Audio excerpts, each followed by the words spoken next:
छठा अध्याय श्लोक संख्या 11 शब्दानुवादित तात्पर्य कृष्ण कृपा मूर्ति श्रीमद् अभय चरणारविंद भक्तिवेदांत स्वामी श्री प्रभुपाद द्वारा अव्यक्त रस सिंधु नाम भूतानां निधनस्य च उदरं विदितं पुंसो हृदयं मनसः पदम् अव्यक्त निर्विशेष रूप रस सिंधु नाम जल के सागरों तथा महासागरों का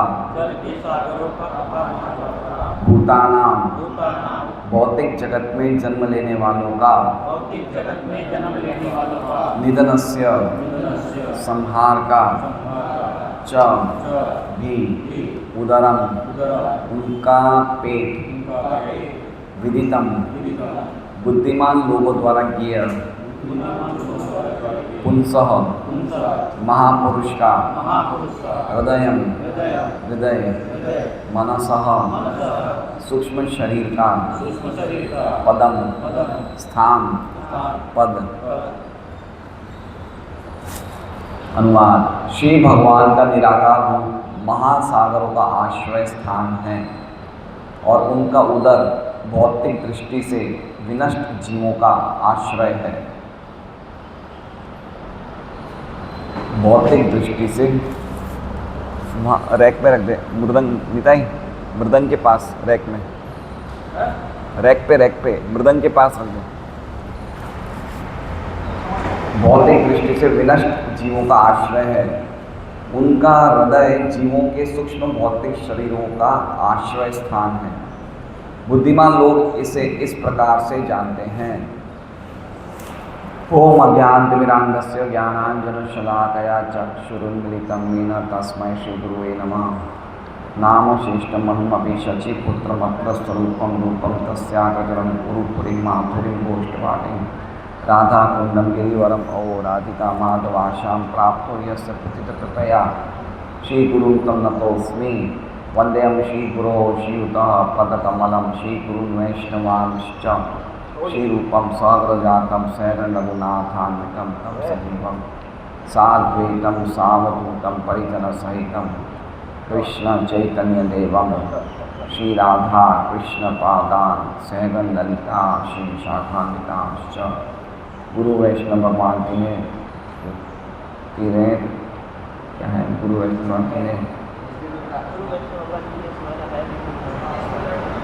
गुरु वैष्णवान तीन स्मरण विघ्न विनाशन अनायास है निजवांचित पूर्ण। हरे कृष्णा कृष्णा कृष्णा हरे हरे हरे राम राम राम हरे। सभी भक्तों का भागवतम क्लास में स्वागत है। तो हम लोग विराट पुरुष की विभूति, विराट पुरुष के ऐश्वर्य का वर्णन सुन रहे हैं और बहुत ही अद्भुत वर्णन है। भगवान की क्या महिमा है, अद्भुत चीज़ है। तो इसलिए हमने आज से क्या किया है, भागवतम सेट रखा है यहाँ पे। कुछ भक्त ऐसे हैं जो शायद यहीं से प्रसाद लेके अपने काम पे निकल जाते हैं, तो उनके पास कुछ 15-20 मिनट रहता होगा, तो उनको लगता है कि भाई घर जाए, इससे अच्छा कि यहीं से निकल जाए, तो समय बचता होगा। तो ऐसे भक्तों के लिए हमने भागवतम सेट रखा है। तो वो लोग, इसका ये नहीं कि हमें खरीदना नहीं चाहिए, घर पे तो रखना ही चाहिए, लेकिन 15-20 मिनट का जो भी समय मिले, कभी सेंटर में आके बैठना हो तो भागवतम सेट, चैतन्य चैतमत का सेट, गीता जी जो भी प्रभुपाद योग से लाइब्रेरी बनाने का विचार कर रहे हैं, पुस्तकालय, तो ये होना चाहिए, है ना। तो मंदिर जो है या सत्संग केंद्र जो है वो खाने पीने का और बैठने का स्थान नहीं होना चाहिए, है ना। वहाँ पे सदैव भगवान का रिसर्च, भगवान के लिए अनुसंधान चलता रहना चाहिए। प्रभुपाद बोलते हैं हमारे मंदिर यूनिवर्सिटियाँ हैं, यूनिवर्सिटी विश्वविद्यालय है, जहाँ पे व्यक्ति आए और भगवत शिक्षा प्राप्त करें। तो उस उद्देश्य से हम अभी तो जो है उसमें हम लोग थोड़े ग्रंथ रखेंगे, जिससे कि हम लोग समय निकालने पे कभी भी आए सेंटर में और हम पढ़ सकें, अध्ययन कर सकें। और साथ में घर में भी रखें, घर में तो पढ़ना ही है हमें। तो हम देख रहे हैं कि किस प्रकार ब्रह्मा जी, ये कौन बोल रहे हैं? ब्रह्मा जी और नारद जी में संवाद चल रहा है। प्रश्न किसने पूछा था? नारद जी ने। किससे? लेकिन पहले प्रश्न किसने पूछा था? परीक्षित महाराज ने किनसे पूछा था? उन्होंने क्या कहा था? उन्होंने ये कहा था चौथे अध्याय के अंत में कि मैं वही चीज तुम्हें बताऊंगा जो ब्रह्मा जी ने नारद जी को बोली। देखिए सबसे अद्भुत बात क्या है, हम कोई भी जो शुद्ध ज्ञान, आध्यात्मिक ज्ञान को प्राप्त करते हैं उसकी परंपरा कैसे चली आ रही है। तो प्रश्न पूछा था परीक्षित महाराज ने सुखदेव गोस्वामी से, और सुखदेव गोस्वामी ने क्या कहा कि मैं आपको वही चीज़ बताऊंगा जो ऐसे इसी से संबंधित प्रश्न नारद जी ने ब्रह्मा जी से किया था। तो सुखदेव गोस्वामी ने किसका प्रसंग बताया? नारद और ब्रह्मा का। अब नारद जी से जब प्रश्न पूछे जा रहे तो ब्रह्मा जी ने क्या कहा? ये चैप्टर का नाम क्या है? पुरुष सुक्त की पुष्टि। ब्रह्मा जी ने भी अपने मन का कुछ नहीं बोला। जो ऋग्वेद में पुरुष सूक्त का वर्णन है वही पुरुष सूक्त के वर्णन से उद्धृत करते हुए ब्रह्मा जी बता रहे हैं। देखा, ब्रह्मा जी संसार के सबसे बड़े जीव हैं। वो चाहते तो खुद का भी बता सकते थे ना, लेकिन उन्होंने क्या किया, एक प्रॉपर स्टैंडर्ड को फॉलो किया कि उन्होंने भी वही बताया। ऋग्वेद की ऋचाओं में से जो पुरुष सूक्त का वर्णन है उनसे श्लोक उद्धृत करते हैं यहाँ पे नारद जी के जवाब दे रहे हैं। इसे कहते हैं परंपरा। ऐसे ज्ञान मिलना चाहिए। इसलिए हमें भी जब किसी से हम चर्चा करें तो हमारे पास गीता जी का, भागवत जी के, अलग अलग ग्रंथों के हमारे पास हृदय में श्लोक होने चाहिए, है ना। कोई व्यक्ति कहता है कि भाई शरीर मरने पे हम मर जाते हैं। जैसे किरण भाई से किसी ने पूछा शरीर मरने पे तो हम मर जाते हैं, तो किरण भाई बोल सकते हैं न हन्यते हन्य माने शरीर, हम नहीं मरते, शरीर मरता है। मैं नहीं बोल रहा हूँ, गीता बोल रही है, आप कहाँ से बोल रहे हैं बताइए। तो व्यक्ति को अगर ऐसे समझाया जाए तो व्यक्ति वहीं चुप हो जाए, है ना। क्योंकि क्या होता है, हर व्यक्ति, अगर मान लीजिए कोई व्यक्ति डॉक्टर नहीं है, कोई व्यक्ति अगर डॉक्टर नहीं है और डॉक्टर लोग आपस में चर्चा कर रहे हैं तो व्यक्ति अपने आप ही उस चर्चा से हट जाएगा। इसी प्रकार से कोई व्यक्ति को भगवान की जानकारी नहीं है, लेकिन अगर कुछ लोग भगवान की चर्चा करें तो जरूर आएगा चर्चा करने। आप समझ रहे हैं, उसको आइडिया नहीं, फिर भी बोलेगा उल्टा सीधा कि भगवान ऐसे हैं वैसे, हम तो उसको मानते हैं इसको मानते हैं, है ना। तो ये आदत होती है कि आध्यात्मिक विषयों में लोग उल्टा सीधा बोलते हैं। इसलिए हमारा जो ज्ञान होना चाहिए, हमारी जो प्रेजेंटेशन होना चाहिए वो बिल्कुल शास्त्रोक्त होना चाहिए। पॉइंट ये है। तो कल हमने श्लोक पढ़ा हुआ, हम आज वापस उसको रिवाइज करते हैं। पराभूते अधर्मस्य तमसश्चापि पश्चिमः। सब लोग नहीं बोल रहे? नाड्यो नद नदीनां च गोत्राणाम अस्ति संहति। तो भगवान ने क्या कहा, ब्रह्मा जी ने क्या किया कि भगवान के पिछले हिस्से पे, पीठ पे क्या क्या चीज़ें हैं, क्या क्या चीज़ें हैं? अज्ञान है, निराशा है, अनैतिकता, पराजय है, निराशा है, अनैतिकता है, अज्ञान है, ब्रह्मा जी के पीछे, भगवान के पीछे है। और नदियाँ कहाँ से निकल रही है नरपत जी? नदियों का उद्गम कहाँ से हो रहा है? भगवान के नसों से। बहुत अच्छा निताई, अच्छा जवाब दिया आपने। और पर्वत कहाँ से आ रहे हैं? हड्डियों से। तो देखिए कुछ चीज़ें हैं ना, ये सब चीज़ें, क्योंकि बीच में अगर हमने पढ़ा होगा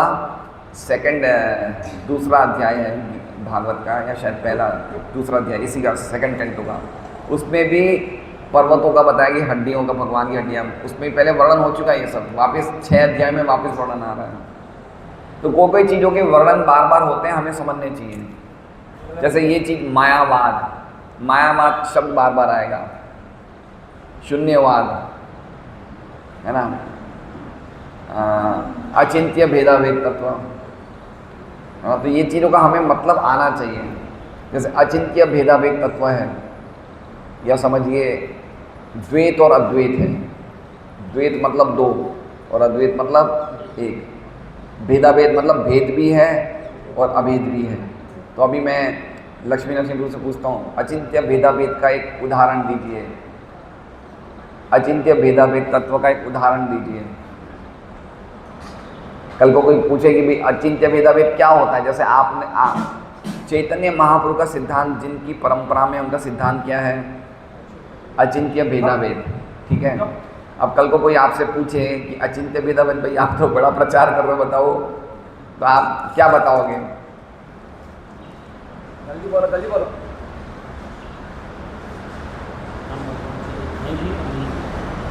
हम भगवान से एक हैं भी और नहीं भी। अब वो कहे कि उदाहरण दो, हमें समझाओ उदाहरण से, बोलिए।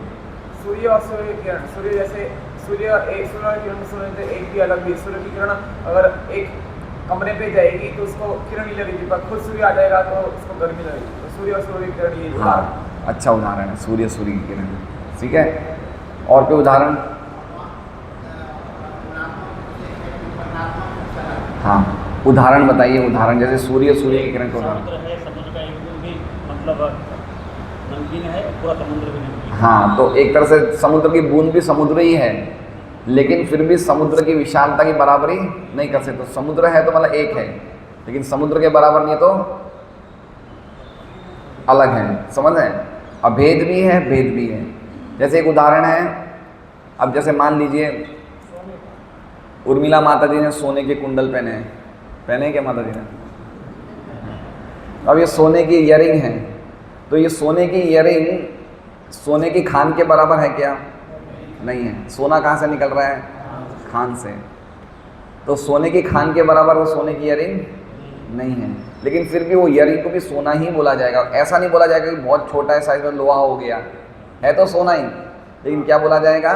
सोना है। तो एक तरह से भगवान सोना है, मतलब सोना एक ही हो गया, सोने की खान से एक ही हो गया।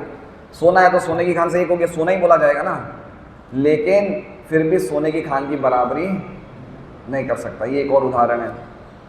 प्रभुपाद अपने लेक्चर, आप प्रभुपाद जी के प्रवचन सुनेंगे, बहुत उदाहरण देते हैं प्रभुपाद। जैसे बताते हैं प्रभुपाद, उंगली है, अब ये उंगली है, ये शरीर का हिस्सा ही है ना उंगली। तो अगर हम ऐसा बोले कि उंगली भी शरीर है तो गलत नहीं है, ये उंगली भी शरीर ही है तो गलत नहीं है। तो एक तरह से उंगली और शरीर एक ही हुआ, लेकिन पूरा का पूरा शरीर ये उंगली है, वो एक नहीं है, अलग भी है। उंगली पूरे शरीर से अलग है, तो एक भी है, अलग भी है। तो ये सब चीज़ें, ये सब बातें आनी चाहिए हमें। मायावाद क्या है, शून्यवाद क्या है? शून्यवाद मतलब क्या हो गया? जैसे कुछ लोगों का सिद्धांत ऐसा है, को सिद्धांत, कि हम शून्य से ही आए थे और शून्य में मिल जाएंगे। तो शरीर मिला है, खाओ पियो मौज करो, कुछ होने वाला नहीं है, मरने के बाद कुछ नहीं होने वाला। नरक, ये पुण्य पाप, ये सब तुम लोग धक्यानुस्की, ये सब तुम लोग नए नए आए ना, इसलिए सब हम लोग तो पाप पुण्य से परे हो गए। ये सब सुनने को मिलेगा, हम जब प्रचार करेंगे ऐसे काफ़ी लोग मिलेंगे, हैं?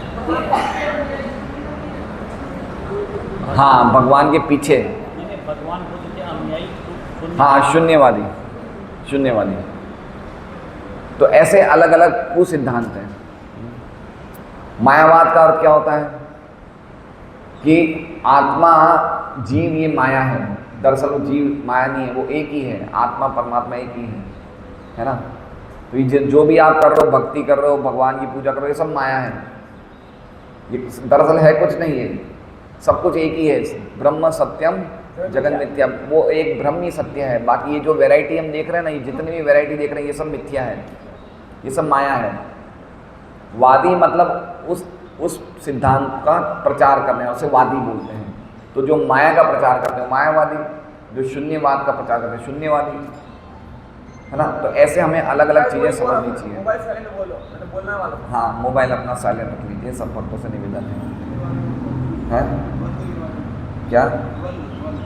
द्वंद्व, द्वंद्व मतलब दो चीज़ें, द्वंद्व मतलब दो। जैसे सुख है तो दुख है, तो द्वंद्व का मतलब ये जगत जो है, ये द्वंद्व का जगत है। यहाँ पे जैसे मान लीजिए कि आज आपके घर में बड़ी खुशी है, तो आप हमेशा ये नहीं बोल सकते कि मेरे घर में खुशी रहेगी, क्योंकि खुश के साथ क्या है? दुख। जैसे सिक्का होता है, सिक्के को हम लोग स्कूल में पढ़ते तो हेड्स टेल्स बोलते थे, हिंदी में क्या बोलते हैं?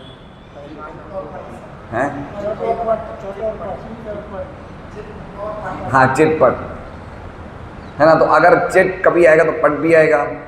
तो तो इसी प्रकार से द्वंद्व का जगत है ये आध्यात्मिक जगत में द्वंद्व नहीं है, वहाँ पे एक रस ही है खाली, वहाँ पे सिर्फ आनंद ही आनंद। लेकिन यहाँ पे सुख है तो दुख है, यहाँ पे आपको कभी कभी बहुत मान मिलेगा तो अपमान भी मिलेगा, कभी कभी आप धनवान बनोगे तो कभी कभी आप दरिद्र भी बनोगे। द्वेष का भी अर्थ हैं? द्वेष का भी अर्थ द्वेष द्वैत नहीं, द्वैत अलग हो गया। द्वैत तो दो हो गए, वो द्वैत अद्वैत और द्वैत, वो अचिंत्य भेदाभेद वाला द्वैत हो गया। द्वैत मतलब दो, आत्मा और परमात्मा, और द्वंद्व मतलब सुख और दुख, ठंडी गर्मी, है ना, इसे कहते हैं द्वंद्व है। द्वैत का अर्थ संघर्ष नहीं, द्वैत तो अलग हो गया ना। हाँ, द्वंद्व का अर्थ संघर्ष नहीं बोल सकते, द्वंद्व मतलब दो हो गया ना, सिंपल वर्ड है। द्वंद्व मतलब दो चीज है ना, द्वंद्व मोहिना भारत, ये जगत में जो कुछ भी है यहाँ पे दो है, राग है द्वेष है। हाँ, तो भौतिक जगत में द्वंद्व रहेगा, ये द्वंद्व का जगत है ये अज्ञानता है, ये द्वंद्व नहीं है। ये कैसे द्वंद्व? ये तो अज्ञानता है, ये मोह है। तो इस तरह से हमें समझना चाहिए। अब हम आज का श्लोक पढ़ रहे हैं, अव्यक्त रस सिंधु नाम भूता नाम नस्य च। अव्यक्त मतलब भगवान का निर्विशेष रूप, या फिर दूसरे शब्दों में प्रधान, है ना। निर्विशेष रूप मतलब जो दिखता नहीं है, व्यक्त नहीं है, जो अव्यक्त है। जैसे हमने देखा था ना कि प्रधान से सब सृष्टि कैसे निकली थी, हमने पढ़ा था ना पहले पिछले अध्याय में, कि सब कुछ कहाँ से निकल रहा है? प्रधान से। अव्यक्त से फिर क्या बनता है? महत तत्व बनता है, प्रकृति के 3 गुण, ये सब हमने देखा था ना। तो अव्यक्ता, फिर दूसरा है रस सिंधु नाम। रस सिंधु नाम मतलब प्रभुपाद अर्थ बता रहे हैं, जल के सागर तथा महासागरों का। भूता नाम निधनस्य च। भूता नाम मतलब जिसने भी भौतिक जगत में जन्म लिया है, निधनस्य च, उनकी मृत्यु। ठीक है, जिन्होंने भौतिक जगत में जन्म लिया है उनकी मृत्यु। निधनस्य च उदरम विदितम पुंसो। पुंसो मतलब भगवान, विदितम मतलब बुद्धिमान लोग इस प्रकार से जानते हैं। क्या जानते हैं? ये सब चीज़ें का उद्गम स्थान क्या है? उदरम, भगवान का पेट। भगवान के पेट से क्या क्या चीज़ें निकल रही है? अव्यक्त, समुद्र, सिंधु समुद्र, और जो भूतानाम निधनस्य च, भूतानाम जिन्होंने भौतिक जगत में जन्म लिया है उनका विनाश या उनकी मृत्यु। ये सब कहाँ पे आश्रय लेती है? इनका स्थान कहाँ पे है? भगवान का पेट। ठीक है, ये सब भगवान के पेट में आश्रय लेती है। आगे कह रहे हैं हृदयम मनसा पदम। हृदय मतलब भगवान का हृदय, और पदम मतलब स्थान। किस चीज़ का है? मनसा। मनसा मतलब मनुष्यों के मनस का, मनुष्य के मन का। मन में 3 चीज़ें आ जाती है सूक्ष्म शरीर, मन, बुद्धि, अहंकार। तो हम सबका जो मन, बुद्धि, अहंकार है उसका स्थान कौन सा है? वो कहाँ जन्म लेता है? वो भगवान के हृदय में। ठीक है, हम जब टीका पढ़ेंगे तो और अच्छी तरह इन बातों को समझ सकते हैं कि किस प्रकार से ये चीज़ों को ढंग से हम समझ सकते हैं। तो हम विश्वनाथ चौधरी ठाकुर की टीका पढ़ते हैं।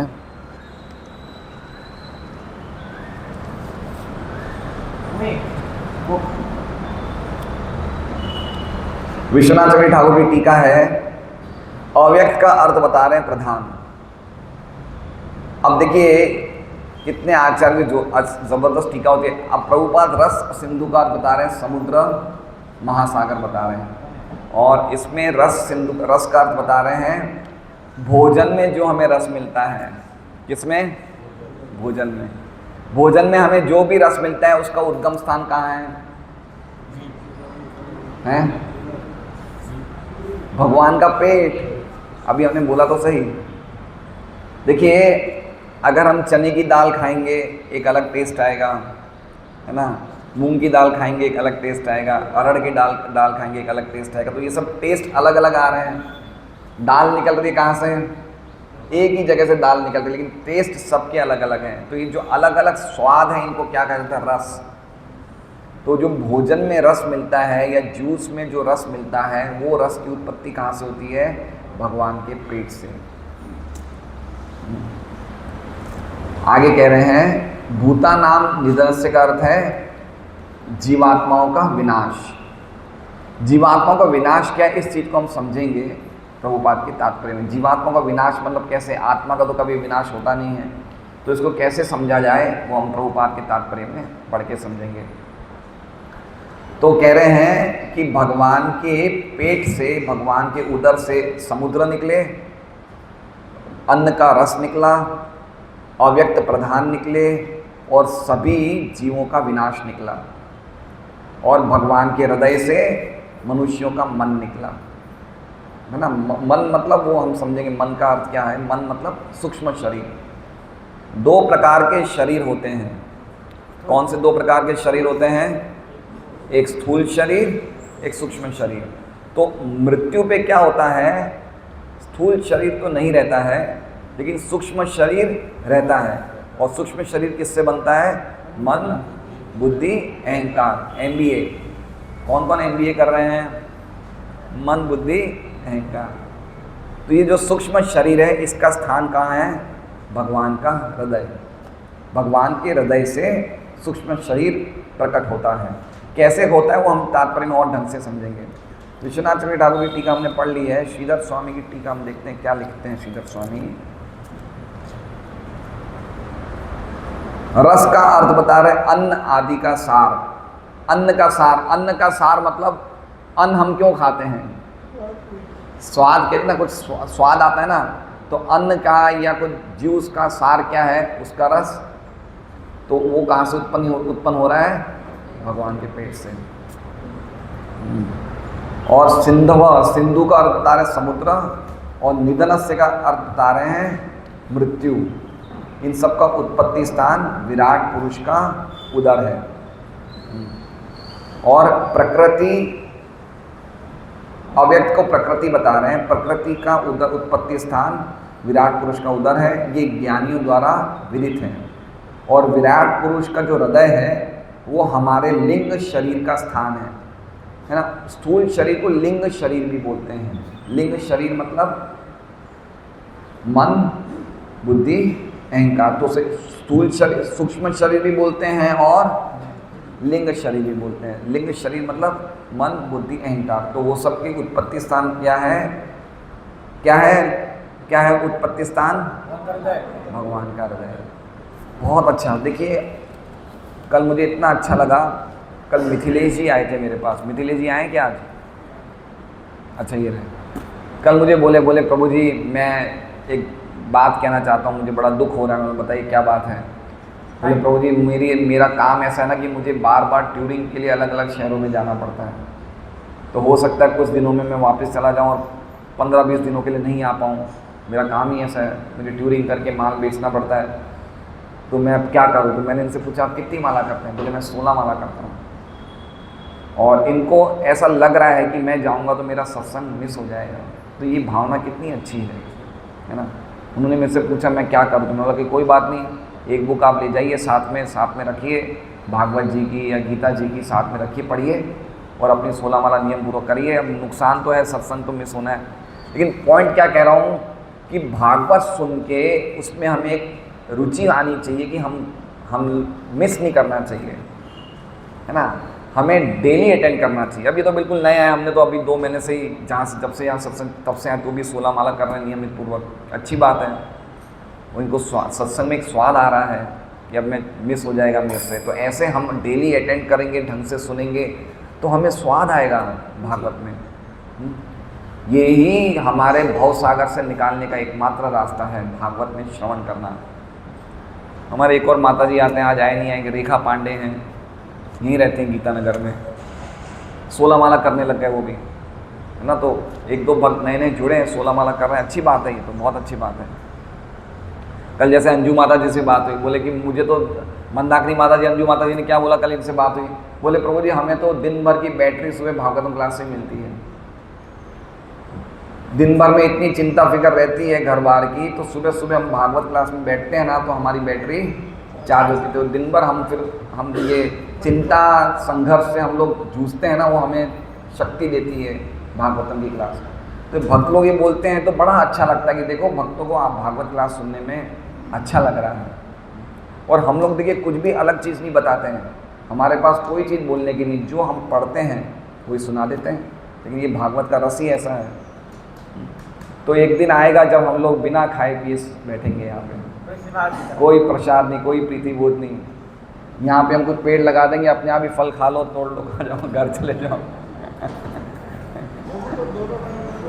हैं दोनों टाइम मैं तो तैयार हूँ। मुझे भी शाम को गीता जी की क्लास रख लें, सुबह भागवत की रख लें, करेंगे भगवान ने चाहा तो कुछ यहाँ पे कुछ और व्यवस्था हो जाए, बाथरूम बन जाए, एक ऑल्टर आ जाए, तो धीरे धीरे करेंगे।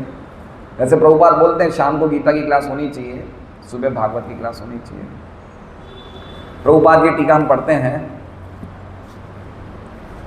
अब प्रभुपाद ने इसमें पूरी टीका में 2 शब्दों पे जोर दिया है, एक तो अव्यक्त और एक भूतानाम निधनस्य। लेकिन जब भी हम भागवत पढ़ें तो श्लोक देख के हमें देखना चाहिए कि टीका पे किस चीज़ पे जोर दिया गया है।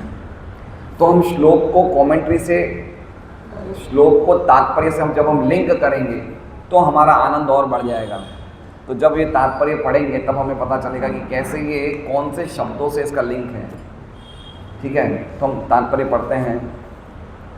श्रीमद् भगवद गीता 8.17-18 में कहा गया है कि मनुष्यों की गणना के अनुसार ब्रह्मा का एक दिन चारों युगों के 1000 युगों के तुल्य है। प्रत्येक 43 लाख वर्ष होता है ना। प्रत्येक मतलब एक युग, एक कल्पयुग, 43 लाख वर्ष मतलब इंटू 1000 कर दो तो ये ब्रह्मा जी के 12 घंटे हुए। ये चीज़ भी बार बार आती है, ये भी हमें याद रखना चाहिए। ब्रह्मा जी के 12 घंटे मतलब हमारे 4 अरब कितने साल हो गए, 32 करोड़। ये हमारे 4 अरब 32 करोड़ मतलब ब्रह्मा जी के 12 दिन, और ऐसे ही ब्रह्मा जी के 12 घंटे दिन के, और ऐसे ही ब्रह्मा जी की रात्रि के 12 घंटे हो गए, है ना। तो ये बताना क्या चाहते हैं, अव्यक्त भूतानाम निधन से प्रभुपाद कह रहे हैं। और ब्रह्मा जी की रात भी इतनी बड़ी होती है, ब्रह्मा 100 वर्षों तक जीवित रहते हैं और तब उनकी मृत्यु हो जाती है ना। ब्रह्मा जो सामान्यतः श्री भगवान के बहुत बड़े भक्त होते हैं, अपनी मृत्यु के पश्चात मुक्ति प्राप्त करते हैं। इस प्रकार ब्रह्मांड ब्रह्मा द्वारा नियंत्रित फुटबॉल जैसा गोलाकार पिंड का संहार हो जाता है और किसी ग्रह विशेष के या कि पूरे ब्रह्मांड के निवासी भी विनष्ट हो जाते हैं। मतलब समझ रहे हैं, प्रभुपाद बोलना चाहते हैं कि जब व्यक्ति विनष्ट हो जाता है, जैसे इसमें प्रभुपाद ने उदाहरण दिए, ब्रह्मा जी अगर भगवान का भक्त है तो उनकी 100 साल पूरे के बाद पूरा होने के बाद कहाँ जाएंगे, भगवान के धाम जाएंगे। लेकिन कुछ कुछ केसेस में ऐसा होता है कि ब्रह्मा जो होते हैं भगवान के शुद्ध भक्त नहीं होते हैं, तो वो नहीं जा पाते, वो वापस आ जाते हैं नीचे मृत्यु लोक में। लेकिन जैसे हम भी ब्रह्मा बने थे, हम आ गए ना नीचे, तो कहने का मतलब जो ब्रह्मा जी भगवान के शुद्ध भक्त होते हैं वो सीधे के सीधे ब्रह्म लोक से ही सीधे भगवान के धाम चले जाते हैं। और 100 साल तक रहते हैं वो। उनकी उम्र कितनी है, 100 साल मतलब 8 अरब 64 करोड़ साल इंटू 30 ये हो गया 1 महीना, इंटू 12 ये हो गया 1 साल, इंटू 100। अब हम तो गिनती भी नहीं कर सकते, इतनी उम्र है। लेकिन अगर हम 8वें अध्याय का गीता जी का 15वां श्लोक पढ़ेंगे तो उसमें तात्पर्य में कहते हैं कि ये जो ब्रह्मा जी की उम्र है ना, ये समुद्र में बुलबुला आता है ना, बुलबुला बबल, वो ऊपर फूलता है और फट जाता है, फूट जाता है, इतनी उम्र है ब्रह्मा जी की। विष्णु की, भगवान विष्णु की नज़र में वो उम्र इतनी है। अब हमारी उम्र कितनी है देख लीजिए। हम कभी कभी देखते हैं कि कुछ चींटियाँ, कुछ मच्छर ऐसे होते हैं जो तुरंत ही जन्म लेते हैं, 4-5 घंटे में मर जाते हैं। तो हमारे लिए वो मच्छर है ना, तो ब्रह्मा जी के लिए हम कौन हैं, हम मच्छर हैं। हम लोग मच्छर हैं। तो इस प्रकार से हमारी बिल्कुल छोटी उम्र है, बहुत छोटी उम्र है, और ध्रुवम हमें पता ही नहीं कैसे उम्र जा रही है, कितनी तेजी से उम्र जा रही है हमें पता ही नहीं है। कभी कभी तो हमें लगता है कि अभी तो हम लोग स्कूल जाते थे। तो हमें पता नहीं किस तेजी से काल की गति हमारी उम्र को रौंद रही है।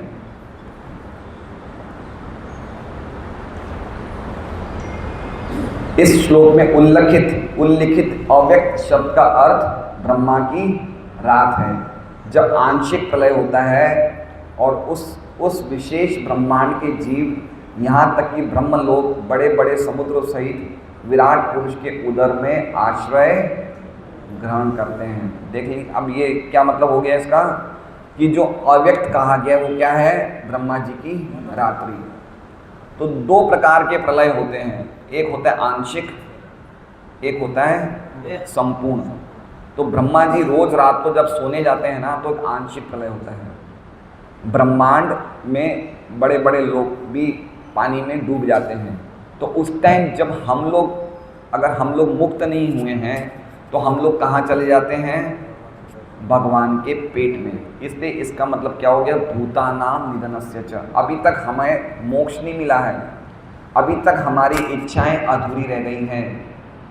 शरीर नहीं बचा है, भौतिक शरीर मर गया है, स्थूल शरीर, लेकिन चूंकि हमारी इच्छाएं अधूरी रह गई इसलिए हमारा निधन हो गया। निधन मतलब समझ रहे हैं, अभी हमारा कामकाज बाकी है। तो जब तक दूसरी सृष्टि नहीं होगी तब तक हमें कहाँ रखा जाएगा, भगवान के पेट में रखा जाएगा। तो उसे कहते हैं अव्यक्त। अव्यक्त मतलब अव्यक्त में आश्रय ले रहा है।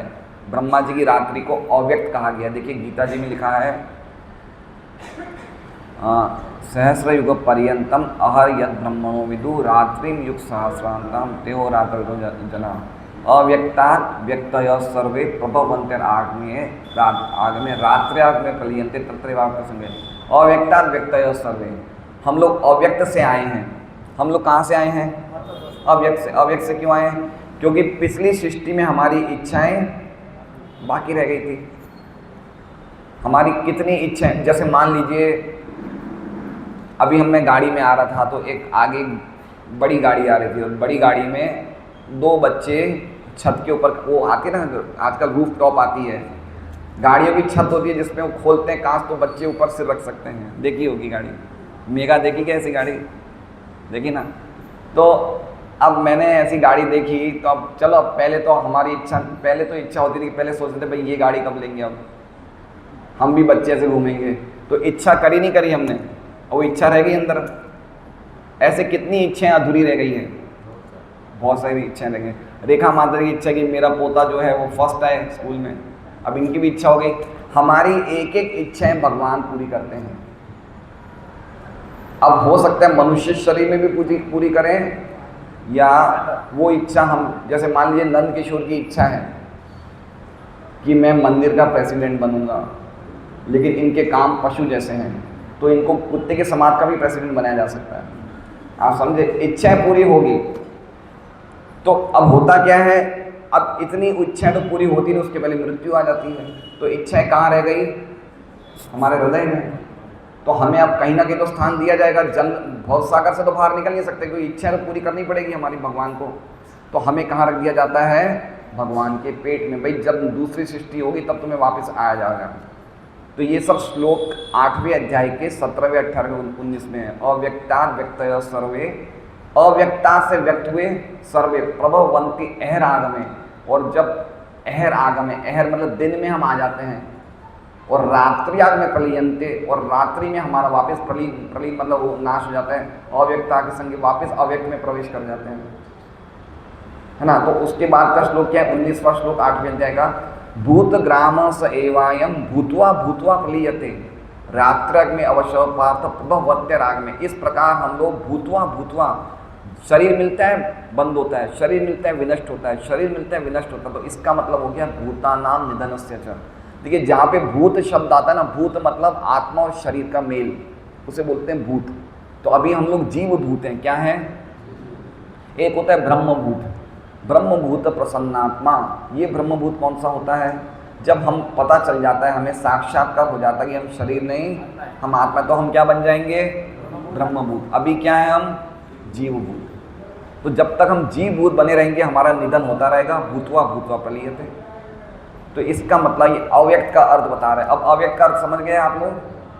अव्यक्त मतलब वो ऐसा स्थान जहाँ पे हमें रखा जाता है जब तक हमारा पूर्ण रूप से भवसागर से छुटकारा नहीं हो, तो हमें अव्यक्त में रखा जाता है। मतलब प्रधान भगवान का निर्विशेष स्वरूप वहाँ पे हम रहते हैं। तो वो कहाँ से जन्म ले रहा है अव्यक्त? भगवान के पेट से।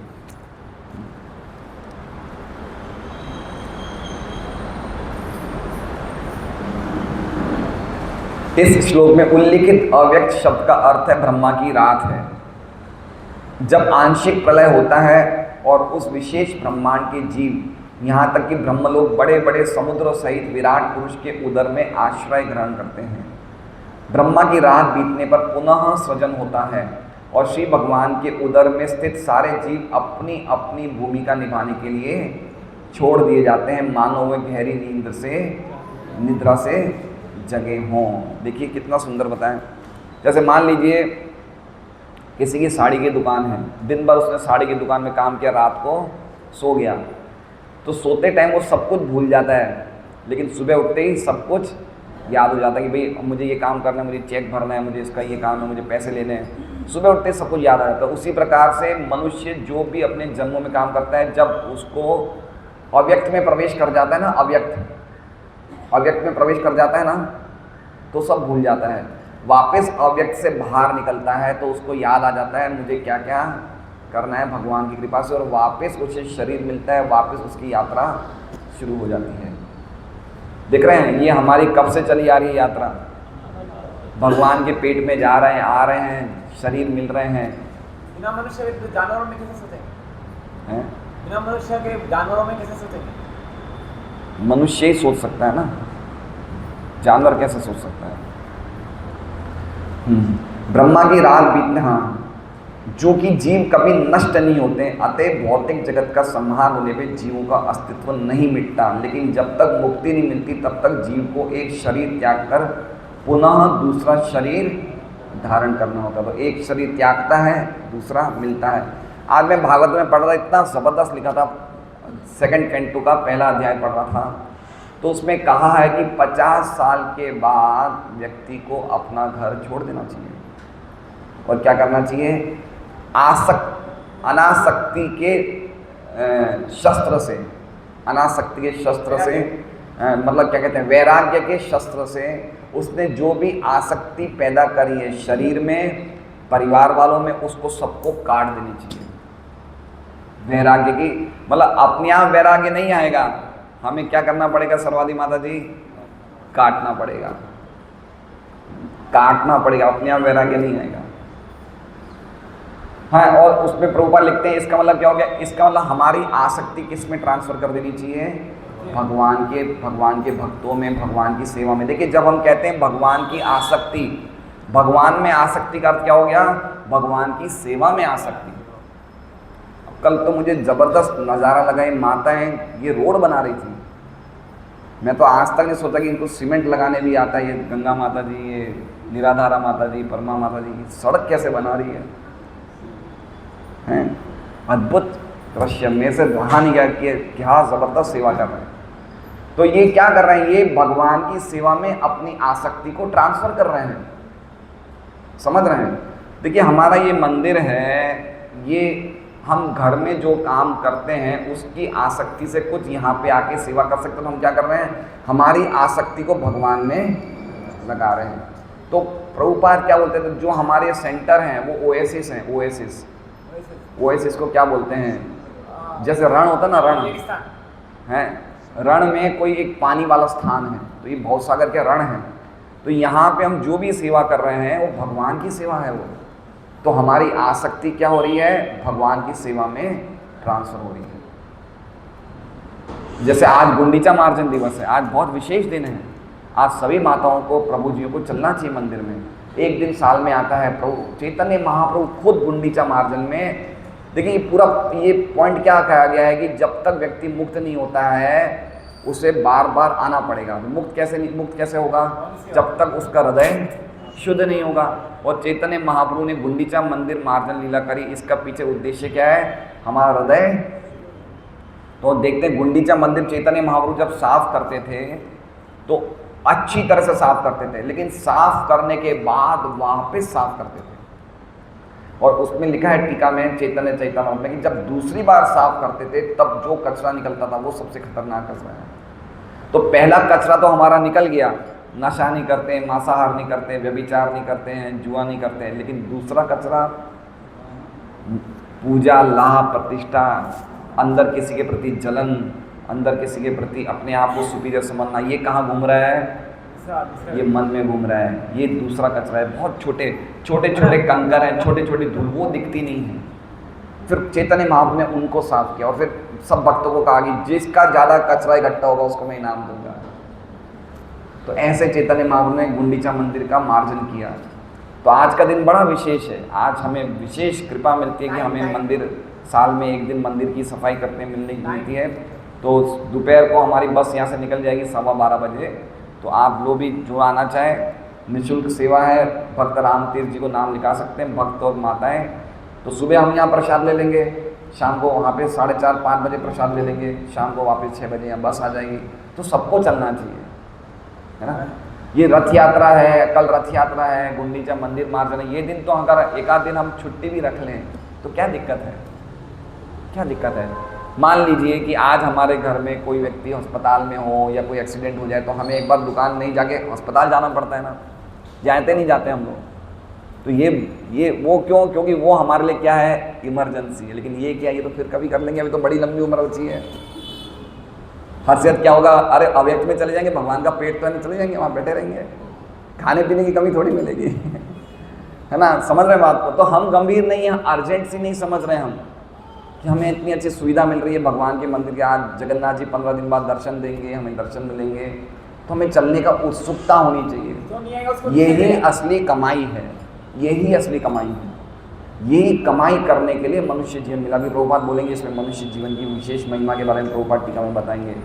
तो हमें गंवाना नहीं चाहिए, है ना। कभी इन मौक़ों को गंवाना नहीं चाहिए।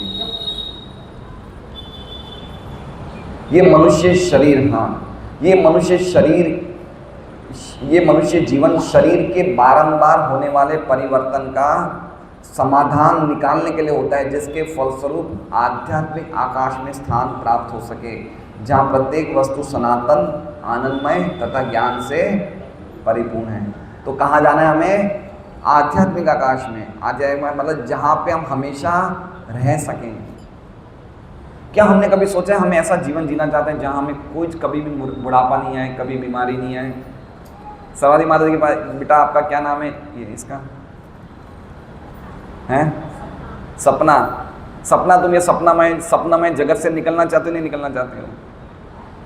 नहीं निकलना चाहते है ना। ये सपनामय जगत है। ये हकीकत नहीं है। ये हकीकत है क्या मदन सुंदरी माता जी? हकीकत है? ये हकीकत है? नहीं है। तो जाना है पक्का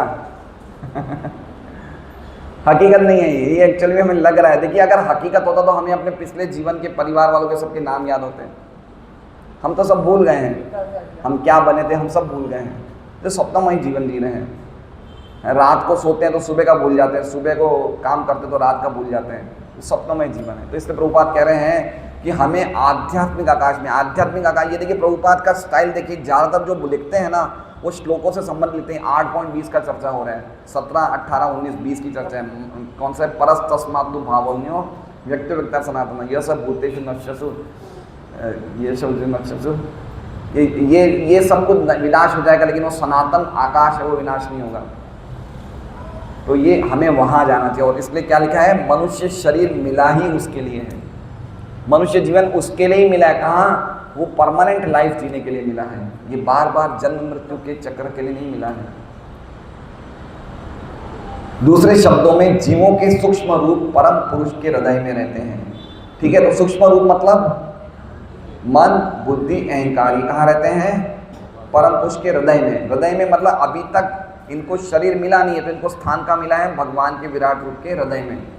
और सृजन के समय वे आकार ग्रहण कर लेते हैं। सृजन मतलब जब वापस सृष्टि होती है तो वापस उन्हें एक शरीर दे दिया जाएगा, लेकिन जब तक शरीर नहीं मिलता है तब तक वो सूक्ष्म रूप में भगवान के हृदय में रहते हैं। ठीक है, अब मैंने ये मनुष्य जीवन शरीर के बारंबार होने वाले निरंतर परिवर्तन का समाधान निकालने के लिए होता है। तो मनुष्य जीवन की महिमा क्या है? अभी हमारे पास 5 मिनट है, मैं 2-4 श्लोक कहूँगा। ये श्लोक मैंने आज से 17 साल पहले लिखे थे, तब स्मार्टफोन्स नहीं हुआ करते थे। तो मैंने ऐसी 20-25 बुकें बना रखी हैं। तो प्रभुपाद की बुक्स पढ़ता था, तो जिसमें मनुष्य जीवन की कुछ महिमा के बारे में श्लोक आता था तो वो इस बुक में लिखता था। फिर जिसमें भक्तों के संग की महिमा का बुक आता था वो अलग बुक में लिखता था, और सब पे मैंने टाइटल लिख दिया कि ये इस चीज़ की है। क्योंकि हम सिटी लाइट जाते थे तो आदेश आता था भाई लेक्चर दो, तो लेक्चर कहाँ से? अब उस टाइम, आजकल तो फोटो कैमरा मोबाइल खींच लेते हैं, सेव हो जाता है, उस टाइम तो था नहीं, तो बुक में हम लोग ऐसे सेव करते थे। तो मैंने 20/9/2009 को ये श्लोक लिखा है, बहुत सुंदर श्लोक है ये। मुचुकुंद, राजा मुचुकुंद भगवान कृष्ण को बोलते हैं। श्लोक सुनिए क्या है ये। लब्ध्वा जनो दुर्लभम अत्र मानुषम कथंचित अव्यंगम अत्यन्वतो नग पादारविंदम न भजते असन्मतिर गृहांधकूपे पतितो यथा पशु। देखिए क्या लिख रहे हैं मुचुकुंद महाराज, क्या प्रार्थना कर रहे हैं भगवान को। वो व्यक्ति का मन कितना अशुद्ध है जिसने कैसे ना कैसे ये दुर्लभ और सबसे ऊंचा मनुष्य जीवन प्राप्त किया है, लेकिन फिर भी वो आपके चरण कमलों की पूजा नहीं कर रहा है। ये तो वैसा ही पशु की तरह है जो गलती से अंधे कुएं में गिर गया है, और ऐसा व्यक्ति वास्तव में गृहस्थी के अंधे कूपे में गिर गया है। कूपा मतलब कुआं,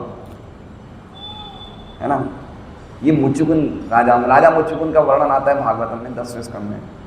तो जो व्यक्ति को ऊंचा मनुष्य जीवन मिला है, कैसा मिला है? रेयर मतलब सुदुर्लभ मनुष्य जीवन मिला है। हाईली इवॉल्व मतलब इतना बुद्धिशाली विवेक वाला मनुष्य शरीर मिला है, उसके बाद भी वो अगर आपकी भक्ति नहीं कर रहा है तो कैसा है? वो पशु की तरह है जो कुएं में गिर गया है।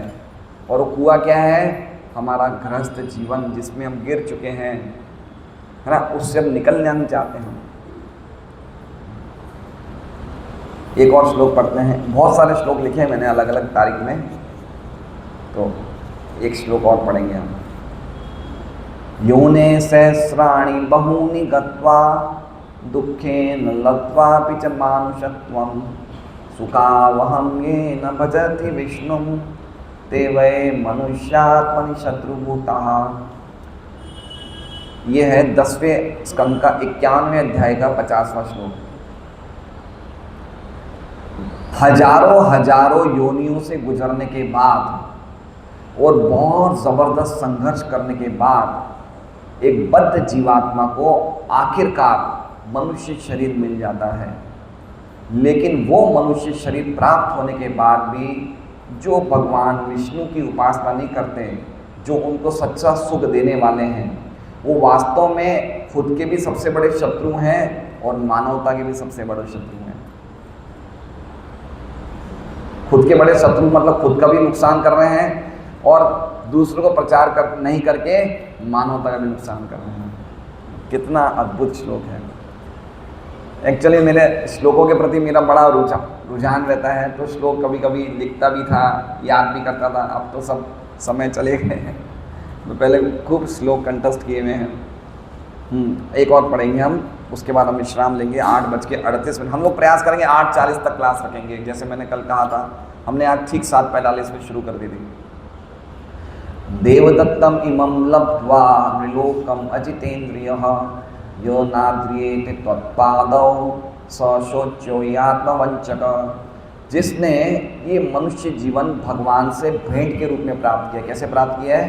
गिफ्ट फ्रॉम गॉड, भेंट मिला है, उपहार मिला है। लेकिन फिर भी वो अपनी इंद्रियों को संयम नहीं कर पाता है और आपके चरण कमलों का आदर नहीं कर पाता है। उस पे तो वास्तव में दया करनी चाहिए। क्या कह रहे हैं? अरे यार, दया मतलब समझते हैं? जैसे मान लो एक कुत्ता सड़क पे चल रहा है और कुत्ता लंगड़ा के चल रहा है, तो दया आती है, अरे यार वैसे ही कुत्ता शरीर मिला और क्या कर रहा है, पैर भी नहीं, लंगड़ा के चल रहा है ना, ये दया आती है। तो क्या कह रहे हैं, वो व्यक्ति जिसने मनुष्य जीवन प्राप्त किया है, अपनी इंद्रियों को संयम में नहीं रख के वो आपकी चरणों की उपासना नहीं कर रहा है, उस पर तो दया करनी चाहिए, क्योंकि वो अपने आप को ही धोखा दे रहा है। ये भगवान शिव भगवान कृष्ण को बोलते हैं बाणासुर के युद्ध के समय, मैंने सब लिखा हुआ भी है। बाणासुर के साथ जब युद्ध हुआ था भगवान का, तो भगवान शिव हार जाते हैं। शिव जी बाणासुर की पक्ष में युद्ध कर रहे थे, तो कृष्ण के सामने हार जाते, तो शिव जी भगवान की प्रार्थना पे ये श्लोक बोलते हैं। हरे कृष्णा, श्रीमद् भागवतम की जय, श्री प्रभुपाद की जय। हरे कृष्णा कृष्णा कृष्णा हरे हरे, हरे राम। तो आप सबसे निवेदन है, खाली एक नियम बना ले कि हम भागवत क्लास में आना है, और नियमित रूप से अब हमने यहाँ पे भागवतम का सेट भी रख दिया है। जो भक्त, ऐसे कुछ भक्त हैं जो 15-20 मिनट आधे घंटे के बाद सीधा दुकान या अपने काम पे निकल जाते हैं, वो कुछ समय बैठ के भागवतम पढ़ सकते हैं। कल से हम गीता जी और चैतन्य चैतन्यमृत भी सेट रखेंगे, प्रभुपाद की अन्य बुक भी रखेंगे, जिससे कि हमारा समय का सदुपयोग हो सके। हरे कृष्ण।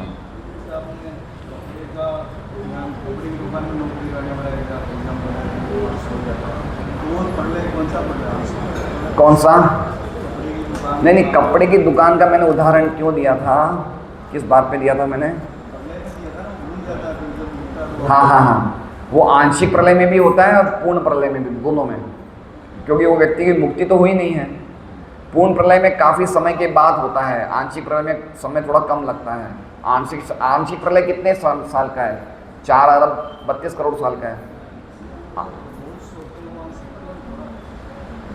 जो हम रोज सोते हैं वो भी प्रलय है। देखिए, नहीं वो आंशिक प्रलय नहीं। देखिए 4 प्रकार के प्रलय हैं। एक पूर्ण प्रलय जो ब्रह्मा जी के 100 साल पे हो जाता है, एक आंशिक प्रलय वो होता है ब्रह्मा जी के 12 घंटे पे, एक होता है नित्य प्रलय। नित्य प्रलय मतलब हमारा शरीर का नित्य प्रलय हो रहा है, ये भी प्रलय है। हम हर एक क्षण मर रहे हैं, ये भी नित्य प्रलय। और एक होता है आत्यांतिक प्रलय। आत्यांतिक प्रलय मतलब ऐसा शरीर का प्रलय होता है कि उसके बाद उसे वापस शरीर नहीं मिलता, वो मोक्ष को प्राप्त होता है। तो सबसे बेस्ट कौन सा प्रलय है महाराज जी? आत्यांतिक प्रलय, सबसे अच्छा प्रलय वो। आत्यांतिक मतलब अब वापस उसको भौतिक शरीर नहीं मिलेगा, वो आत्यांतिक प्रलय। हम लोग क्वेश्चन 8:45 तक रखेंगे, तो जिनके प्रश्न श्लोक से संबंधित है वो पूछिए। एक सेकंड, रामती जी बोलिए। जैसे आपने बताया कि ब्रह्मा जी का मतलब दिन कार्यकाल खत्म होता है, समाप्त होता है, तो शाम के समय हम सुसुप्त अवस्था में भगवान के पेट में रहते हैं। तो भगवान के पेट में रहते तो ब्रह्मा के पास रहते हैं। देखिए, जब ब्रह्मा जी की रात्रि होती है तो ब्रह्मा जी भी भगवान के पेट में चले जाते हैं 12 घंटे की। हाँ, 12 घंटे के लिए, और हम सब भी उनके साथ साथ हम भी चले जाते हैं। ये भागवतम में पहले स्कंद में लिखा है। हमने गोपाल नगर में क्लास की तब इसकी चर्चा करी थी। ब्रह्मा जी के साथ सब लोग, हम लोग भगवान के पेट में चले जाते हैं। भगवान का पेट मतलब ये विराट रूप के पेट में चले जाते हैं। बोलिए। यस, कोई भी हम इच्छा करते हैं, सब इच्छाएं सेव रहती हैं, डिस्ट्रॉय नहीं होती। इच्छा कहाँ से डिस्ट्रॉय होगी? इच्छा तो जीवात्मा का लक्षण है। जीवात्मा है, आत्मा है तो इच्छा करेगा, तो इच्छाएं डिस्ट्रॉय नहीं होती है। इसलिए इच्छा बड़े बराबर ध्यान से करनी चाहिए। कुछ ना कुछ मिलेगा, पक्का मिलेगा, वो डिस्ट्रॉय नहीं होगी, इच्छा डिस्ट्रॉय नहीं होगी। इसलिए तो कहा गया अन्याभिलाषिता शून्यम, अन्य इच्छाओं को शून्य कर दो, इच्छाओं की क्वालिटी बदल दो। भगवान की सेवा करनी है, भगवान के भक्तों की सेवा करनी है, भक्ति में प्रगति करनी है, आज हरि नाम करना है, आज खूब पढ़ना है, आज ग्रंथों का ये इच्छाओं की क्वालिटी बदलनी है। इच्छाएं तो कभी खत्म नहीं हो सकती, इच्छाओं को शुद्ध करना है? भक्ति करने से डिस्ट्रॉय नहीं होगी इच्छाएं, मतलब वो एक आपका अलग प्रश्न है। भक्ति करने से हमारी इच्छाएं खत्म शुद्ध हो जाती हैं, हमारे फिर वो इच्छाएं नहीं करते हम, लेकिन उन इच्छाओं का फल तो मिलता ही है, वो भी डिस्ट्रॉय हो जाएगी अगर हम शुद्ध भक्ति करेंगे। शुद्ध भक्ति करेंगे तो शुद्ध भक्ति करने से हमारा जो सूक्ष्म शरीर है वो पिघल जाएगा। मन बुद्धि अहंकार वाला मन, इच्छाएं कहाँ थी? मन में। तो मन बुद्धि अहंकार वाला जो शरीर है पिघल जाएगा, फिर उसके बाद वो इच्छाओं का हमें फल नहीं मिलेगा। भक्ति तो कर्माणि निर्दहति किंतु च भक्ति भाजाम, भक्ति तो सब कुछ नष्ट कर देती है ना, सब कुछ नष्ट कर देगी, इच्छाएं भी नष्ट कर देगी और इच्छाओं को इच्छाएं भी नष्ट कर देगी और इच्छा करने की जो वासना है वो भी नष्ट कर देगी। भौतिक इच्छाएं, आध्यात्मिक इच्छाएं नहीं, आध्यात्मिक इच्छा तो हमारा जीवन है वो तो। ठीक है, समझ गए आप प्रश्न का उत्तर? हरे कृष्णा। बोलिए सूर्य जी। आत्मा आत्मा क्या चाहता है? आत्मा चाहता है कि मुझे टाइम पे प्रसाद मिल जाए 9 बजे। देखिए, आत्मा कुछ नहीं कर रही है, आत्मा शरीर में चुपचाप बैठी है। जो कुछ भी कर रहे हैं वो मन बुद्धि अहंकार ये सब कर रहे हैं, आत्मा तो चुपचाप बैठी है।